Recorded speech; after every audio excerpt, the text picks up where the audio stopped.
Hi friends, welcome to అప్టెక్ jobs. ఈరోజు current affairs సెషన్లో భాగంగా మనం 77వ గణతంత్ర దినోత్సవం పురస్కరించుకొని కేంద్ర ప్రభుత్వం 131 మందికి పద్మ అవార్డులను ప్రకటించడం జరిగింది.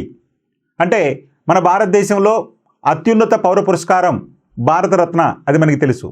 భారతరత్న తర్వాత రెండవ అత్యున్నత పురస్కారమైనటువంటి పద్మవిభూషణ్తో పాటుగా పద్మభూషణ్ మరియు పద్మశ్రీలను దాదాపు 131 మందికి ప్రకటించడం జరిగింది. మరి ఆ వివరాలేంటో ఇప్పుడు మనం చూద్దాం. రైట్, చూడండి. 77వ గణతంత్ర దినోత్సవాన్ని పురస్కరించుకొని కళలు, సామాజిక సేవ, ప్రజా సంబంధాలు, శాస్త్ర సాంకేతిక మరియు ఇంజనీరింగ్ అంశాలు, వాణిజ్యం, పరిశ్రమలు, వైద్యం, సాహిత్యం, విద్య, క్రీడలు, పౌర సేవలు వంటి అనేక రంగాలలో విశేష కృషి చేసినటువంటి 131 మందికి ఈ యొక్క పౌర పురస్కారాలను కేంద్ర ప్రభుత్వం ప్రకటించడం జరిగింది. అంటే 77వ గణతంత్ర దినోత్సవాన్ని పురస్కరించుకొని 131 మందికి ఈ యొక్క పద్మ అవార్డులను ప్రకటించడం జరిగింది. మరి ఈ 131 మందిలో 5గురికి పద్మ విభూషణ్లు వరిస్తే, 13 మందికి పద్మభూషణ్లు వరిస్తే, ఇక పద్మశ్రీ అవార్డులు 113 మందికి, మొత్తంగా 131 మంది ఈ అవార్డులకు సెలెక్ట్ చేయడం అనేది జరిగింది కేంద్ర ప్రభుత్వం. మరి ఈ అవార్డులు ఎప్పుడు ఇస్తారండి? ఈ రోజు ఉన్నటువంటి గణతంత్ర వేడుకలలో రాష్ట్రపతి చేతుల మీదుగా వీరు ఈ అవార్డులను అందుకోనున్నారు. Okay, right. ఇక మరి ఈ 131 మందిలో 9 మంది మహిళలు ఉన్నారు, 6గురు విదేశీయులు, అదేవిధంగా ఎన్ఆర్ఐలు, నాన్ రెసిడెంట్ ఇండియన్లు, అదేవిధంగా పిఐఓ అంటే పర్సన్ ఆఫ్ ఇండియన్ ఆరిజిన్, అదేవిధంగా ఓసిఐ అంటే ఓవర్సీస్ సిటిజన్ ఆఫ్ ఇండియా. వారి యొక్క సిటిజన్షిప్ ఆధారంగా ఎన్ఆర్ఐలని, ఓసిఐని, అదేవిధంగా పిఐఓలను మనం విభజిస్తాం కదా. సో వారు కూడా ఎంతమంది ఉన్నారండి? 6గురు ఉన్నారు. సో ఈ విధంగా 131 మందికి ఈ యొక్క అవార్డులను, పద్మ అవార్డులను ప్రదానం చేయడం జరుగుతుంది ఈ 77వ గణతంత్ర దినోత్సవాన్ని పురస్కరించుకొని. ఇక ఇందులో 16 మంది మరణానంతరం ప్రకటించడం జరిగింది. అంటే ఈ 131 మందిలో 16 మందికేమో మరణానంతరం ప్రకటించారు. అందులో మరి 131 మందిలో 19 మంది మహిళలు కూడా ఉన్నారు. 19 మంది మహిళలు ఉన్నారు, అదేవిధంగా 16 మంది ఏమో మరణానంతరం వారికి ఈ అవార్డులు ప్రకటించడం అనేది జరిగింది. మొత్తంగా తీసుకుంటే 131 ఉంది.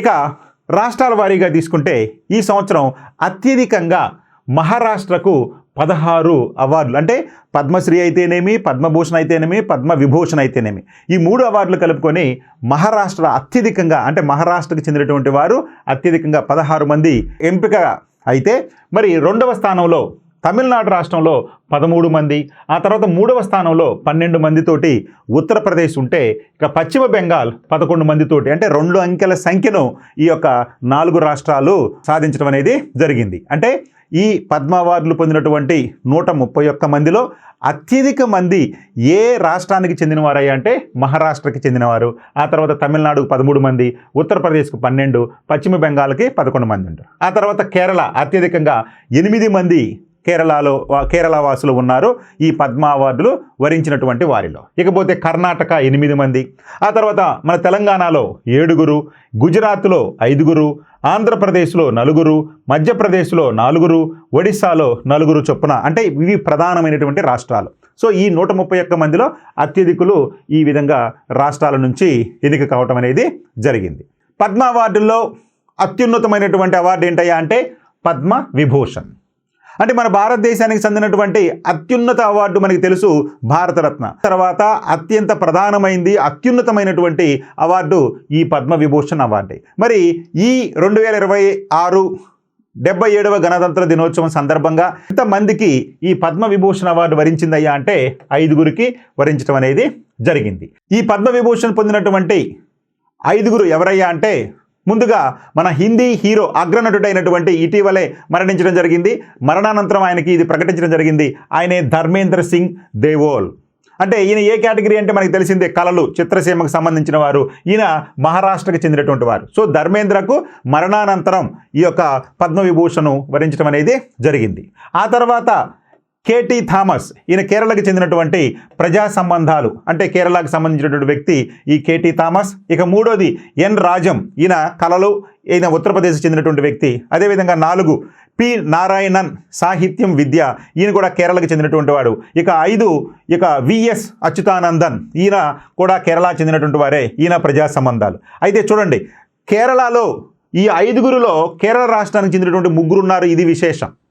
అంటే పద్మవిభూషణ్ పొందినటువంటి మొత్తం 5గురిలో 3 కేరళ వాసులు ఉండటం, అందులో కూడా 2 ప్రజా సంబంధాలకు సంబంధించి అంటే ప్రజా సంబంధాలు అనేటువంటి కేటగిరీలో వీళ్ళిద్దరిని కూడా ఎన్నిక చేయడం జరిగింది ఈ పద్మవిభూషణ్ అవార్డులకు గాను. అంటే మొత్తం 5గురు ఉంటే ఒకరు మహారాష్ట్ర, మరొకరు ఉత్తరప్రదేశ్, మిగిలినటువంటి 3 కేరళ రాష్ట్రానికి చెందినటువంటి వారు. సో ఇది మనం బాగా గుర్తుపెట్టుకోవాలి. ఓకే, ఇప్పుడు వీళ్ళ యొక్క వివరాలు ఏంటో మనం చూద్దాం. మొదటగా ధర్మేంద్ర, ఈయన బాలీవుడ్ సీనియర్ నటుడు, అగ్ర హీరోలలో ఒకడు. యాంగ్రీ యంగ్మెన్గా ఈయన 1970-80 దశకాలలో ఈ యొక్క హిందీ చిత్రసీమలను ఏలినటువంటి అగ్ర నటులలో ఈయన ఒకడు ధర్మేంద్ర. మరి ధర్మేంద్ర గారు 2004లో రాజస్థాన్లోని బికనూర్ నుంచి లోక్సభకు కూడా ఎన్నిక కావడం జరిగింది. ఇక 2012లో ఈయనకు పద్మభూషణ్తో సత్కరించడం జరిగింది. అంటే ఈ పద్మవిభూషణ్ ఇప్పుడు వచ్చింది కదా 2వ అత్యున్నత పురస్కారం, అంతకుముందు పద్మభూషణ్ అవార్డు అనేది కూడా వరించడం జరిగింది. ఎప్పుడయ్యా అంటే 2012లో. ఇక 2వ అత్యున్నత పురస్కారమైనటువంటి పద్మవిభూషణ్ను మరణానంతరం ఇప్పుడు మనం ప్రకటించడం జరిగింది. ఈయనే మన అగ్ర హీరో అయినటువంటి ధర్మేంద్ర గారు. ఓకే, నెక్స్ట్ 2వ వ్యక్తి పద్మవిభూషణ్ పొందినటువంటి 2వ వ్యక్తి ఎవరయ్యా అంటే కేటీ థామస్. ఈయన కేరళకు చెందినటువంటి సుప్రీంకోర్టు మాజీ న్యాయమూర్తి. 1996 మార్చి 29 నుంచి 2002 జనవరి 30 వరకు సుప్రీంకోర్టు న్యాయమూర్తిగా ఈయన సేవలు అందించడం అనేది జరిగింది.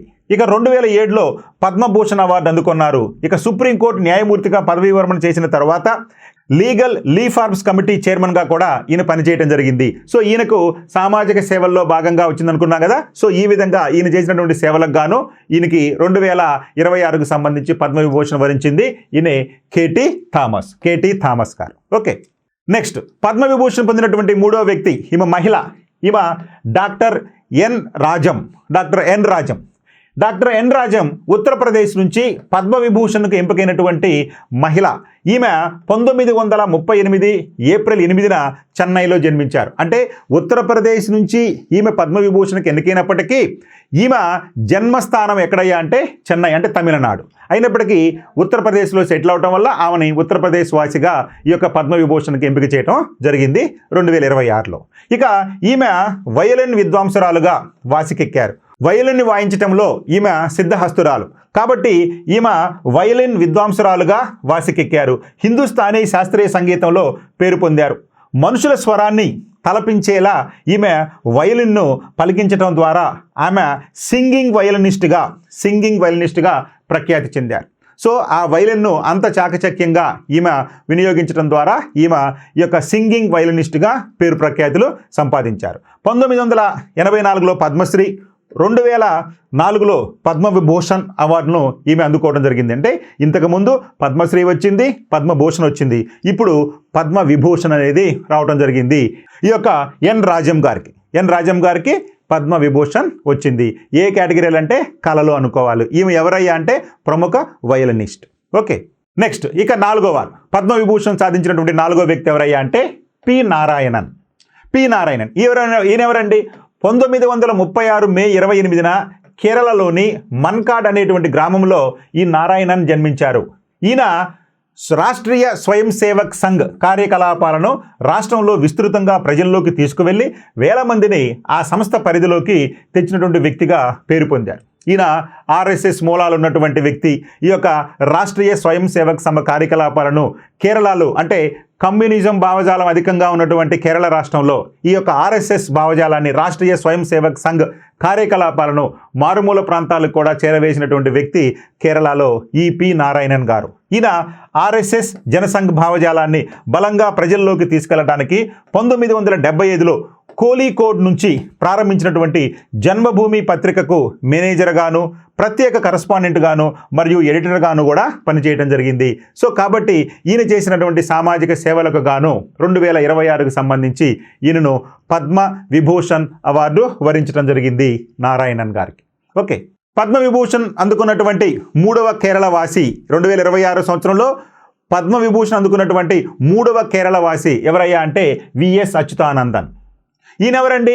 ఈయన కేరళ మాజీ ముఖ్యమంత్రి, కేరళ రాష్ట్రానికి మాజీ ముఖ్యమంత్రి. ఈయన కమ్యూనిస్టు కురువృద్ధుడు అని కూడా పిలుస్తారు. ఇక 2006 నుంచి 2011 వరకు సిపిఎం తరపున ముఖ్యమంత్రిగా పనిచేశారు. సిపిఎం వ్యవస్థాపక సభ్యులలో ఒకరు, అందుకనే ఈయన కమ్యూనిస్టు కురువృద్ధులు అని కూడా అంటారు. అంటే కమ్యూనిస్టు స్థాపకులలో ఈయన ఒకరు అనమాట. అంటే కమ్యూనిస్ట్ అంటే CPM, Communist Party of Marxist Party వ్యవస్థాపకుల్లో ఈయన ఒకరు. ఇక 1923 అక్టోబర్ 20న జన్మించినటువంటి ఈయన 101 ఏళ్ళు వయసు, అంటే 101 సంవత్సరాలు. ఆ తర్వాత 2025 జూలై 21న కన్నుమూయటం జరిగింది. అంటే గత సంవత్సరం ఈయన కన్నుమూయటం జరిగింది. కేరళ చరిత్రలో సుదీర్ఘకాల రాజకీయ ప్రస్థానం కలిగినటువంటి నాయకుడిగా ఈయన పేరు ప్రఖ్యాతులు గణించడం జరిగింది. ఈయనే ఈ విఎస్ అచ్యుతానందన్ గారు, కేరళ రాష్ట్రానికి చెందినటువంటి వ్యక్తి. సో ఈ ఐదుగురికి ఈ యొక్క 2026కు సంబంధించి 77వ గణతంత్ర దినోత్సవం ప్రకటించినటువంటి పద్మ విభూషణ్ విజేతలుగా మనం గుర్తుపెట్టుకోవాలి. Okay, right. ఇక పద్మభూషణ్ గురించి చూద్దాం. పద్మభూషణ్ మరి 77వ గణతంత్ర దినోత్సవం సందర్భంగా ప్రకటించినటువంటి పద్మ అవార్డులో ఎంతమందిని ఈ యొక్క పద్మభూషణ్ అవార్డు వరించిందయ్యా అంటే 13 మందిని వరించడం జరిగింది. 13 మంది పద్మభూషణ్ అవార్డులకు ఎంపిక కావటం జరిగింది ఈ సంవత్సరం. మరి ఆ 13 మంది ఎవరయ్యా అంటే ముందుగా అల్కా యాగ్నిక్. ఈమె మహారాష్ట్రకు చెందినటువంటి వ్యక్తి. ఈమె కళలకు సంబంధించి కళాకారిణి. ఈమె అల్కా యాగ్నిక్. ఇక రెండో వారుగా తీసుకుంటే భగత్ సింగ్ కోశ్యారి. ఈయన ప్రజా సంబంధాలకు సంబంధించి ఉత్తరాఖండ్ రాష్ట్రానికి చెందినటువంటి వారు. ఇక మూడవ తీసుకుంటే కనుక కల్లిపట్టి రామస్వామి పళనిస్వామి. ఈయన తమిళనాడుకు చెందినటువంటి వైద్యుడు. అదేవిధంగా 4 ప్రముఖ మలయాళీ సినిమా యాక్టర్ మమ్ముట్టి గారికి, ఈయన కేరళ రాష్ట్రం చెందినటువంటి మమ్ముట్టి గారికి కళల రంగంలో ఈ యొక్క పద్మభూషణ్ రావటం జరిగింది. ఇక నోరి దత్తాత్రేయుడు, మన తెలుగువాడైనటువంటి నోరి దత్తాత్రేయుడు కూడా వైద్య రంగానికి సంబంధించి గాను ఈయనకు ఈ అవార్డు వరించడం జరిగింది. అయితే ఈయన ఏ రాష్ట్రం వారికి చెందినవాడు అంటే ఈయన ఈయన పేర్కొన, అంటే అమెరికాకు చెందిన ఎన్ఆర్ఐగా ఈయన పేర్కొనడం జరిగింది అవార్డు ప్రదానోత్సవంలో. ఇక 6వ వాళ్ళు తీసుకుంటే కనుక పీయూష్ పాండే, మహారాష్ట్ర చెందినటువంటి కళాకారుడు పీయూష్ పాండే. అదేవిధంగా ఎస్కేఎం మైలానందన్, ఈయన తమిళనాడుకు చెందినటువంటి సామాజిక సేవకుడు. అదేవిధంగా మరొక కర్ణాటక వ్యక్తి శతావధాని ఆర్ గణేశన్, ఈయన కూడా కళల రంగంలో ఇవ్వడం జరిగింది. ఇక శిబు సోరెన్, జార్ఖండ్ ముక్తి మోర్చా వ్యవస్థాపకుడైనటువంటి ఈ యొక్క శిబు సోరెన్కి ఈ సంవత్సరం పద్మభూషణ్ అవార్డు అనేది రావడం జరిగింది. ఆయన కూడా మరణానంతరం ఇది. ఇకపోతే ప్రముఖ పారిశ్రామికవేత్త అయినటువంటి ఈ యొక్క ఉదయ్ కొటక్కు, అదేవిధంగా ఢిల్లీకి చెందినటువంటి ప్రజా సంబంధాలలో వికే మల్హోత్రాకు, అదేవిధంగా కేరళకు సంబంధించినటువంటి వెల్లపల్లి నటేషన్ ప్రజా సంబంధాల్లోనూ, అదేవిధంగా విజయ్ అమృతరాజ్ ప్రముఖ టెన్నిస్ క్రీడాకారుడు, మన భారతదేశానికి చెందినటువంటి ఈయనకు కూడా అమెరికా పౌరసత్వం ఉంది, అందుకనే అమెరికాగా ఇక్కడ పేర్కొనడం జరిగింది. సో ఈ విధంగా నోరి దత్తాత్రేయుడికి, అదేవిధంగా విజయ్ అమృతరాజుకి, అంటే విదేశీయులకి ఈ యొక్క పద్మభూషణ్ అనే అవార్డులు వరించడం జరిగింది 2026కు గాను. అర్థమైందండి? రైట్. ఇక ఈ పద్మభూషణ్ పొందినటువంటి వారిలో ప్రధానమైనటువంటి వారిని, వారి యొక్క ప్రత్యేకత ఏంటో ఇప్పుడు మనం చూద్దాం. ముందుగా డాక్టర్ నోరి దత్తాత్రేయుడు, మన తెలుగువాడని చెప్పుకున్నాం కదా, నోరి దత్తాత్రేయుడు. ఈయన క్యాన్సర్కు అడ్డుకట్ట వేసేందుకు తెలుగు రాష్ట్రాల ప్రభుత్వాలతో కలిసి ఈయన ప్రస్తుతం పనిచేస్తూ ఉన్నాడు. అంటే క్యాన్సర్కు మందు కనుగొనటంలో ఈయన పాత్ర చాలా ఉంది. అందుకనే ఇప్పుడు ప్రస్తుతం కూడా మన ఆంధ్రప్రదేశ్, తెలంగాణ రాష్ట్రాలతోటి ఈయన పనిచేయడం జరుగుతుంది. అంటే క్యాన్సర్కి సంబంధించినటువంటి శస్త్రచికిత్సలు తీసుకోవాల్సినటువంటి జాగ్రత్తలు లేదా డెవలప్మెంట్స్ ఏంటి, వాటి మీద పరిశోధనలు చేసేందుకు గాను మన ఆంధ్రప్రదేశ్, తెలంగాణ రాష్ట్రాలతో ప్రభుత్వాలతో కలిసి ఈయన పనిచేస్తూ ఉన్నారు. ఇక తెలంగాణ, ఆంధ్రప్రదేశ్ రాష్ట్రాలకు ప్రభుత్వ సలహాదారుగా కూడా ఈయన కొనసాగుతూ ఉన్నాడు. ఈయనకు 2015లోనే కేంద్ర ప్రభుత్వం పద్మశ్రీ అవార్డు అందించగా తాజాగా పద్మభూషణ్ పురస్కారం అనేది ప్రకటించడం జరిగింది. ఈయన ప్రస్తుతం మన హైదరాబాద్లో ఉన్నటువంటి బసవతారకం ఇండో అమెరికన్ క్యాన్సర్ ఆసుపత్రి వ్యవస్థాపక సభ్యుల్లో ఒకరు. అంతేకాకుండా ప్రస్తుతం ఆసుపత్రి సలహాదారుగా కూడా ఈయన పనిచేస్తూ ఉన్నారు. ఈయనే నోరి దత్తాత్రేయుడు. ఇక ఈయనకి ఐక్యరాజ్య సమితి అంతర్జాతీయ అణుశక్తి సంస్థ IAEA సలహాదారుగా కూడా ఈయన కొనసాగుతూ ఉన్నాడు. చూడండి, ఇక 2014లో అమెరికాలో అత్యున్నత పురస్కారమైనటువంటి the Ellis Island Medal of ఆనర్ను ఈయన దక్కించుకోవడం జరిగింది 2014లో. ఇక అమెరికా క్యాన్సర్ సొసైటీ అందించే ప్రతిష్టాత్మకమైనటువంటి ట్రిబ్యూట్ ఆఫ్ లైఫ్ ఇది చాలా ఇంపార్టెంట్. అంటే ఎవరిస్తారండి ట్రిబ్యూట్ ఆఫ్ లైఫ్ అనేటువంటి అవార్డు అంటే అమెరికా క్యాన్సర్ సొసైటీ వారు ఈ అవార్డు ఇవ్వడం జరుగుతుంది. ఇది ఈ యొక్క నూరి దత్తాత్రేయుడు గారి యొక్క విజయాలుగా మనం గుర్తుపెట్టుకోవాలి. ఇక మరొక వ్యక్తి భగత్ సింగ్ కోశ్యారి. భగత్ సింగ్ కోశ్యారి ఈయన ఎవరండి? ఈయన ఉత్తరాఖండ్ మాజీ ముఖ్యమంత్రి. ఉత్తరాఖండ్ రాష్ట్రం యొక్క మాజీ ముఖ్యమంత్రి. 2001 అక్టోబర్ నుంచి 2002 మార్చి వరకు ఈయన ఉత్తరాఖండ్ రాష్ట్రం యొక్క ముఖ్యమంత్రిగా సేవలు అందించడం జరిగింది. ఆ తర్వాత 2008 నుంచి 2014 మధ్యకాలంలో రాజ్యసభ సభ్యుడిగా, 2014 నుంచి 2019 మధ్యకాలంలో లోక్సభ సభ్యుడిగా కూడా ఈయన పనిచేయడం జరిగింది. ఇక 2019 నుంచి 2023 వరకు మహారాష్ట్ర 22వ గవర్నర్గా, అంటే మహారాష్ట్ర గవర్నర్గా కూడా ఈయన పనిచేయడం జరిగింది. ఇక 2020-21 మధ్యకాలంలో గోవా గవర్నర్గా కూడా అదనపు బాధ్యతలు నిర్వహించడం జరిగింది. ఈయనే ఈ యొక్క భగత్ సింగ్ కోశ్యారి. భగత్ సింగ్ కోశ్యారి. ఓకే, మరొక ప్రధానమైనటువంటి పద్మభూషణ్ పొందినటువంటి వ్యక్తి కల్లిపట్టి రామస్వామి పళనిస్వామి. రామస్వామి పళనిస్వామి ఈయన తమిళనాడుకు చెందినటువంటి ప్రముఖ జీర్ణకోశ వ్యాధి నిపుణుడు. ఈయన వైద్యుడు, జీర్ణకోశ వ్యాధి వైద్యుడు. Indian society of gastro enterology 2004-2005 మధ్యకాలంలో ఈయన దానికి అధ్యక్షుడిగా పనిచేయడం జరిగింది. అంటే ఇండియన్ సొసైటీ ఆఫ్ గ్యాస్ట్రో ఎంట్రాలజీకి అధ్యక్షుడిగా కూడా పనిచేయడం జరిగింది. ఇక చెన్నై అపోలో ఆసుపత్రిలో సీనియర్ కన్సల్టెంట్గా ప్రస్తుతం ఈయన సేవలు అందించారు. అదేవిధంగా గతంలో ఈయన పద్మశ్రీ కూడా పొంది ఉన్నారు. సో ఆయనే కల్లిపట్టి రామస్వామి పళనిస్వామి ఈయన. ఓకే, నెక్స్ట్ మరొక ప్రధానమైన వ్యక్తి ఎస్కేఎం మైలానందన్. ఎస్కేఎం మైలానందన్ ఈయన కూడా తమిళనాడుకు చెందినటువంటి సామాజిక కార్యకర్త. సామాజిక అభ్యున్నతికి, పేద ప్రజల సాధికారత, సమ్మిళిత అభివృద్ధి కోసం విశేషంగా పనిచేశారు. అంతేకాదు యోగా, ధ్యానం, ఉచిత వైద్య సేవలు, చిన్నారుల సంక్షేమ కార్యక్రమాల ద్వారా దాదాపు 3,000కు పైగా గ్రామాలకు ఈయన చేరువవటం జరిగింది ఈ సేవల ద్వారా. తదనుగుణంగా ఈయనకు ఎస్కేఎం మైలానందన్ గారికి పద్మభూషణ్ అవార్డు అనేది వరించడం జరిగింది. రైట్, మరొక ప్రధానమైనటువంటి వ్యక్తి శతావధాని ఆర్ గణేశన్. శతావధాని ఆర్ గణేశన్ కర్ణాటకకు చెందినటువంటి శతావధానకర్త, సంస్కృతం, కన్నడ సాహిత్యాల్లో విశేష పట్టున్నటువంటి మేధావి. రాష్ట్ర వ్యాప్తంగా ఎన్నో విశ్వవిద్యాలయాలు, సాంస్కృతిక కార్యక్రమాల్లో అష్టావధానం, శతావధానం నిర్వహించి తద్వారా ఈ పద్మభూషణ్ అవార్డును కైవసం చేసుకోవడం జరిగింది ఈ యొక్క శతావధాని ఆర్ గణేశన్ గారు. శతావధాని ఆర్ గణేశన్ గారు ఈయన కర్ణాటక రాష్ట్రానికి చెందినటువంటి వ్యక్తి. ఇక శిబు సోరెన్ జార్ఖండ్ రాష్ట్రానికి చెందినటువంటి, జార్ఖండ్ మాజీ ముఖ్యమంత్రి, జార్ఖండ్ ముక్తి మోర్చా వ్యవస్థాపకుడైనటువంటి ఈ శిబు సోరెన్కు 2026 ఈ యొక్క పద్మభూషణ్ అవార్డు వరించడం అనేది జరిగింది. ఇక ఈయన గిరిజనుల అభ్యున్నతి, జార్ఖండ్ రాష్ట్ర ఏర్పాటు కోసం విశేష పోరాటాలు చేసి అనుకున్నటువంటి లక్ష్యాలను సాధించారు. అందుకే ఈయనకు పద్మభూషణ్ అవార్డును 2026 గాను కేంద్ర ప్రభుత్వం ప్రకటించడం జరిగింది. ఈయనే శిబు సోరెన్. రైట్, ఇక మరికొంతమందిలో వికే మల్హోత్రా. పద్మవిభూషణ్ పొందినటువంటి వారిలో మరొక వ్యక్తి వికే మల్హోత్రా. ఈయన ఢిల్లీకి చెందినటువంటి భారతీయ జనతా పార్టీ నాయకుడు. ఢిల్లీ భారతీయ జనతా పార్టీ అధ్యక్షుడిగా, అసెంబ్లీలో ప్రతిపక్ష నాయకుడిగా, లోక్సభలో భారతీయ జనతా పార్టీ ఉపనేతగా, ఇండియన్ ఒలింపిక్ అసోసియేషన్ అధ్యక్షుడిగా కూడా ఈయన గతంలో సేవలు అందించడం జరిగింది. అంతేకాకుండా 1999లో ఆయన మాజీ ప్రధాని మంత్రి అయినటువంటి మన్మోహన్ సింగ్ గారి మీద అత్యధిక మెజార్టీతోటి ఢిల్లీ నుంచి ఎన్నిక కావడం జరిగింది. ఈయన 5 సార్లు ఎంపీగా, 2 సార్లు ఎమ్మెల్యేగా సేవలు అందించారు. సో ఈయన చేసినటువంటి సామాజిక సేవకు గాను ఈ యొక్క వికే మల్హోత్రా గారికి 2026కు సంబంధించి పద్మభూషణ్ అవార్డు వరించడం అనేది జరిగింది. ఇక వెల్లపల్లి నటేశన్. వెల్లపల్లి నటేశన్ ఈయన కేరళకు చెందినటువంటి సామాజిక సేవకుడు. కేరళకు చెందినటువంటి సామాజిక సేవకుడు.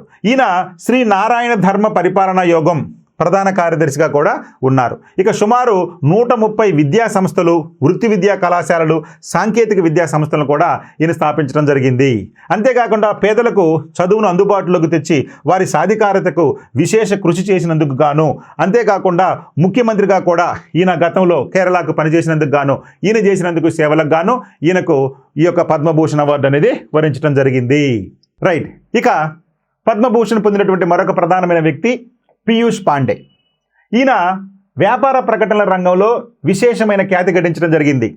అంతేకాకుండా మిలే సుర్ మేరా తుమ్హారా అన్న గీతానికి సాహిత్యం అందించి భారతీయ భిన్నత్వంలో ఉన్న ఏకత్వాన్ని కూడా చాటారు. చూడండి, ప్రసిద్ధి చెందినటువంటి జాతీయ స్థాయిలో అత్యధిక మంది పాడుకునేటువంటి మిలే సుర్ మేరా తుమ్హారా అన్నటువంటి గీతానికి సాహిత్యాన్ని అందించడమే కాకుండా ఆ గీతంలో భారతీయ భిన్నత్వంలో ఉన్న ఏకత్వాన్ని కూడా ఆయన పేర్కొనడం జరిగింది. సో కాబట్టి ఈయన చేసినటువంటి ఆ సేవలకు గాను, అంతేకాకుండా ఇక 1955 సెప్టెంబర్ 5న జన్మించినటువంటి ఈయన 2025 అక్టోబర్ 23న మరణించడం జరిగింది. అంటే పీయూష్ పాండే గారికి మరణానంతరం పద్మభూషణ్ అవార్డు అనేది పొందడం జరిగింది, వరించడం అనేది జరిగింది.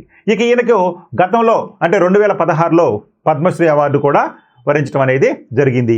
ఇది పీయూష్ పాండే గారికి సంబంధించినటువంటి వివరాలు.